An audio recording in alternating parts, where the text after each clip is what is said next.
Good morning. आज भौतिक विज्ञान के अगले क्रम में हम कक्षा 10 के वैद्युत शक्ति के बारे में पढ़ेंगे। वैद्युत शक्ति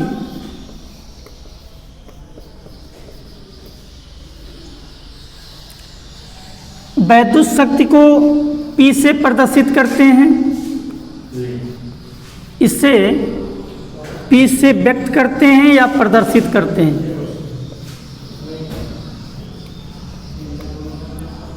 जो वैद्युत शक्ति होती है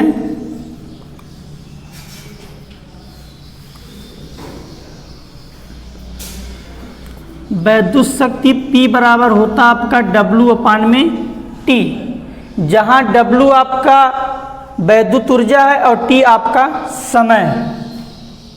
इसका मात्रक क्या हो जाएगा? मात्रक इसका होता है जूल प्रति सेकेंड या वाट। वैद्युत शक्ति का जो मात्रक होता है वो जूल प्रति सेकेंड या वाट होता है। हम यहाँ से परिभाषा निकालेंगे इसकी, क्योंकि हम जानते हैं कि P बराबर W/T होता है। यदि T का मान हम 1 सेकंड ले लें तो P का जो मान हो जाएगा वो W के मान के बराबर होगा।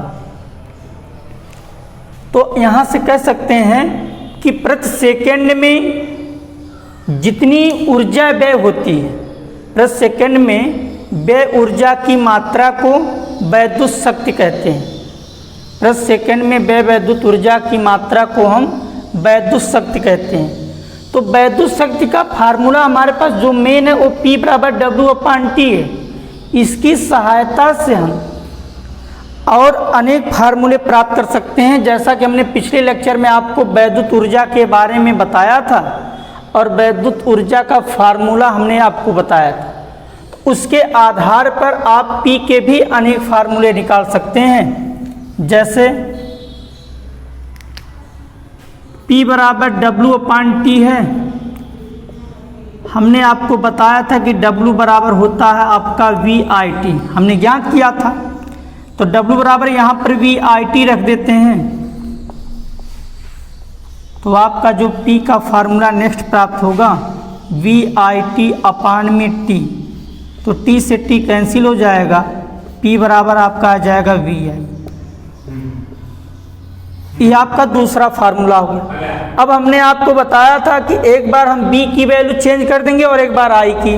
ओम के नियम के अनुसार B बराबर IR और एक बार I बराबर B/R रख देंगे, दो फार्मूले हमको प्राप्त हो जाएंगे।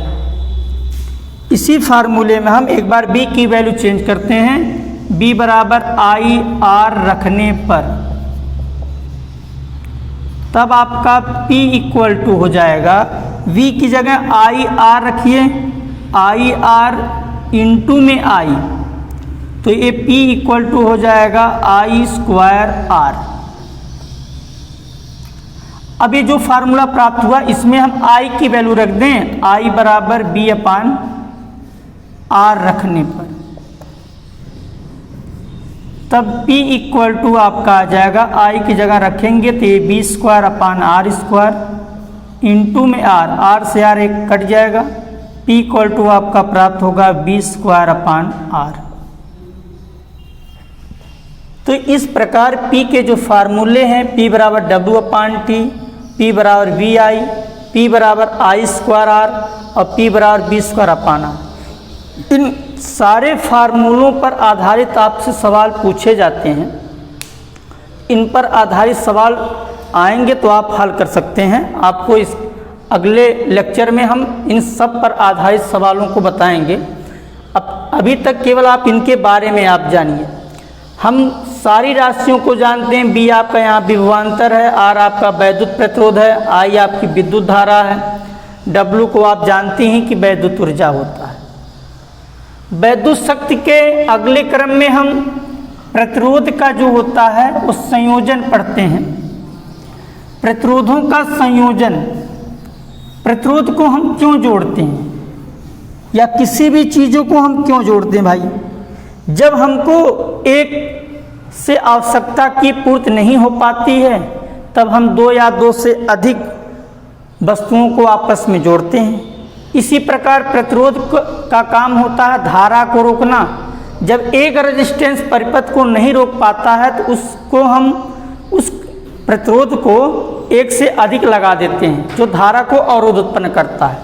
तो जब एक प्रतिरोध से आवश्यकता की पूर्ति नहीं हो पाती है तब दो या दो से अधिक प्रतिरोधों को आपस में जोड़ते हैं जिसे प्रतिरोध का संयोजन कहते हैं। प्रतिरोध को जोड़ने की दो विधियां हैं। पहली आपकी श्रेणी क्रम है, दूसरा आपका समांतर क्रम।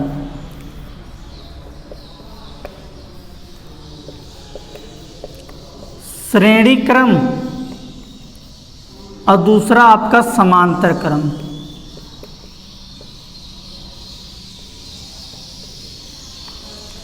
श्रेणी क्रम में हमने मान लिया ये प्रतिरोध का सिंबल होता भाई, ये प्रतिरोध ऐसे बना रहेगा तो ये प्रतिरोध का सिंबल है। तो ये पहला रेजिस्टेंस है, ये मान लिया दूसरा रेजिस्टेंस है, ये आपका तीसरा रेजिस्टेंस है। क्योंकि जोड़ने के लिए एक से अधिक प्रतिरोध होने चाहिए तो हमने मान लिया 3 प्रतिरोध को लेकर हल कर रहे हैं और 3 से अधिक भी प्रतिरोध हो सकता है। तो जो ये पहला रेजिस्टेंस है उसका मान है R1 और जो दूसरा प्रतिरोध है उसका मान R2 है, तीसरा जो है आपका R3 है। इसका जो पहला सिरा है वो A है, दूसरा जो सिरा है वो B है। पहले जो प्रतिरोध है उनका विभवांतर B1 है भाई और दूसरे वाले का B2 है। इसी प्रकार तीसरे वाले का B3। इस पूरे परिपथ में धारा आपकी I प्राप्त हो रही है और इन जो विभवांतर B1, B2, B3 हैं इनका जो परिणामी विभवांतर टोटल है वो आपका V है। तो यहाँ पे आप देख रहे होंगे कि विभवांतर का मान हमने भिन्न भिन्न लिया है जबकि धारा का मान I लिया है। तो इससे ये आपको ज्ञात हो जाना चाहिए कि श्रेणी क्रम में जो होता है धारा का मान समान होता है जबकि विभवांतर का मान भिन्न भिन्न होता है। पहली पहचान, श्रेणी क्रम में धारा का मान समान होना चाहिए, समान होता है जबकि विभवांतर का मान भिन्न भिन्न होता है। दूसरी बातें, इसमें क्या होता है कि जो पहला प्रतिरोध होता है वो दूसरे से जुड़ा होता है, दूसरा तीसरे से जुड़ा होता है। अर्थात एक के पास ए से अगर हमको बी पर जाना होगा तो एक ही रेखा में जुड़े होंगे, एक ही लाइन में जुड़े होंगे, हमारे पास एक ही रास्ते होंगे ए से बी पर जाने के लिए। अगर हमको ए से बी पर जाना तो सीधे जाएंगे और कोई हमारे पास रास्ता नहीं। तो ये श्रेणी क्रम में है और इनमें सबसे बड़ी पहचान यही है कि धारा का मान समान और विभवांतर का मान भिन्न भिन्न होता है।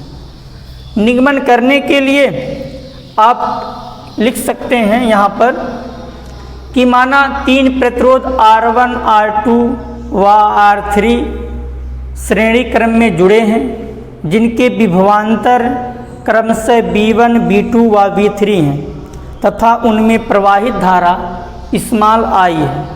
तब ओम के नियमानुसार इतना लिखने के बाद आप लिखेंगे तब ओम के नियमानुसार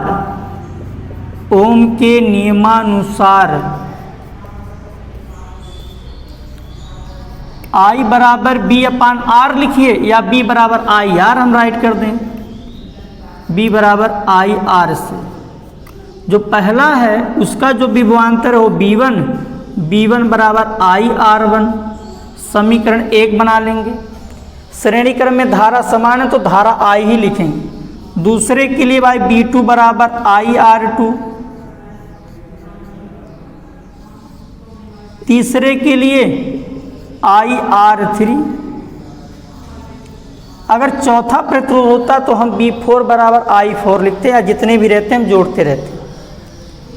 कुल विभवांतर टोटल जोड़ लीजिए भाई। कुल विभवांतर B बराबर V1 plus V2 plus V3। V equal to B1 की वैल्यू IR1, B2 की वैल्यू IR2, V3 की वैल्यू IR3। आवश्यकता पड़ने पर हम b की जगह आई आर लिख सकते हैं। तो यहाँ v की जगह हम आई आर राइट कर दें, ये आपका यहाँ से i कॉमन हो जाएगा, बचेगा आपका R1 plus R2 plus R3, i से i कट जाएगा और r बराबर आपका आ जाएगा R1 plus R2 plus R3। इस प्रकार श्रेणी क्रम में आपका तुल्य प्रतिरोध प्राप्त हो जाएगा। तुल्य प्रतिरोध का मतलब इन तीनों प्रतिरोधों का तुल्य टोटल रेजिस्टेंस कितना होगा, जिसको कैपिटल R से यहाँ दर्शा दिया गया है। तीन प्रतिरोध मान लो हैं 3 ओम, 4 ओम, 5 ओम। मान लो हमने 3 ओम, 4 ओम, 5 ओम लिया है, या आप अलग अलग लिख सकते हैं, भाई इसका मान 8 ले लिया, इसका मान 20 ले लिया, इसका मान 25 ले लिया। तो श्रेणी क्रम में प्रतिरोध है, तो श्रेणी क्रम में सीधे फार्मूला आप ऐसे राइट करेंगे, R1 की वैल्यू जो रहेगी वो राइट करेंगे, R2 की वैल्यू जो दी जाएगी वो राइट करेंगे, इसी प्रकार R3 का, तीनों को आप जोड़ लेंगे, जो मान आएगा वो R का मान आएगा, अर्थात तुल्य प्रतिरोध का मान आ जाएगा। मात्रक आप जरूर लिखेंगे, प्रतिरोध का मात्रक ओम होता है। इसी प्रकार समांतर क्रम में हम तुल्य प्रतिरोध प्राप्त कर सकते हैं। समांतर क्रम के लिए फिगर आपका दूसरा हो जाता है। मान लिया हमने फिगर ऐसे डिनोट कर दिया भाई आपके समझने के लिए।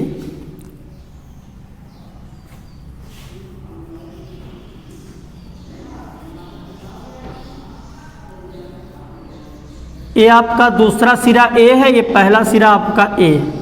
तो ये पहला प्रतिरोध R1 है भाई, दूसरा प्रतिरोध R2 है, तीसरा R3। इसमें जो भाई I1 धारा बह रही है और इसमें I2 धारा बह रही है, इसमें I3 बह रही है।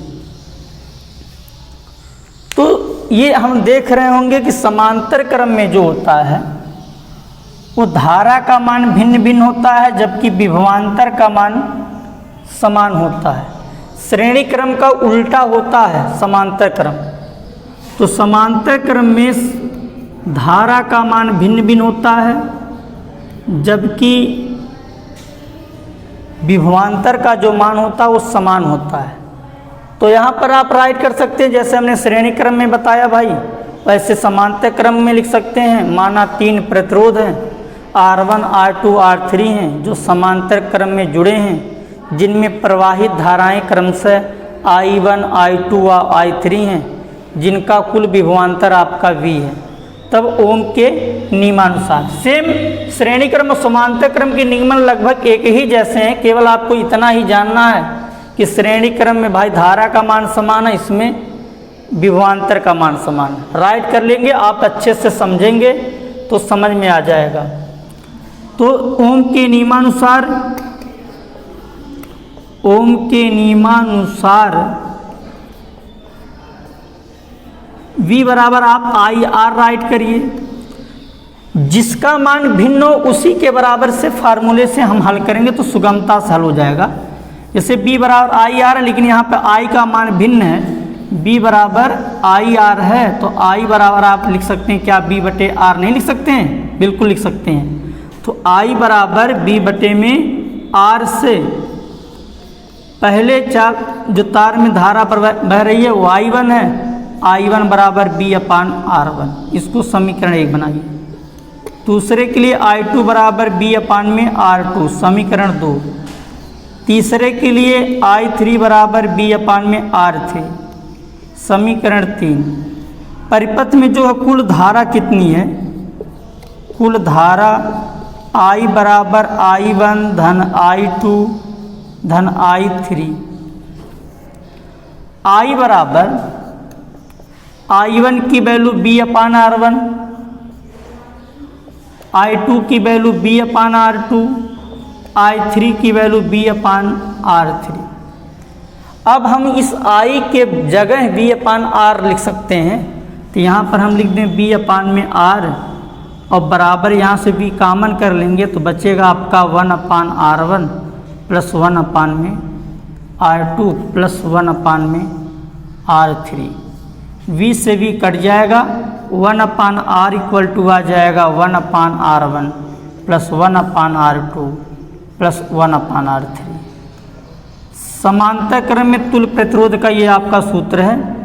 श्रेणी क्रम में हमने प्राप्त किया R बराबर R1 plus R2 plus R3, लेकिन समांतर क्रम में हमने बताया इसका अपोजिट हो जाता है। अगर जितना प्रतिरोध दिया रहे, मान लीजिए आपके पास 3 प्रतिरोध हैं, 3, 7, 5, 3, 7, 5, 3 ओम के इतने 3 प्रतिरोध दिए गए हैं। आपसे कहा जाए कि किस क्रम में जोड़ें कि अधिक तुल्य प्रतिरोध प्राप्त हो, तो याद रखें जितना प्रतिरोध दिया गया हो उससे अगर हमको अधिक प्राप्त करना हो तो हम श्रेणी क्रम में प्रतिरोधों को जोड़ेंगे, और जितना दिया गया होगा उससे कम प्रतिरोध अगर हमको लाना होगा तो समांतर क्रम में प्रतिरोध को जोड़ेंगे। इस प्रकार प्यारे बच्चों प्रतिरोधों का संयोजन हम कर सकते हैं। श्रेणी क्रम और समांतर क्रम में आपसे पूछा जाता है, आप इसको अच्छे से रिवीजन कर लीजिएगा। Thank you.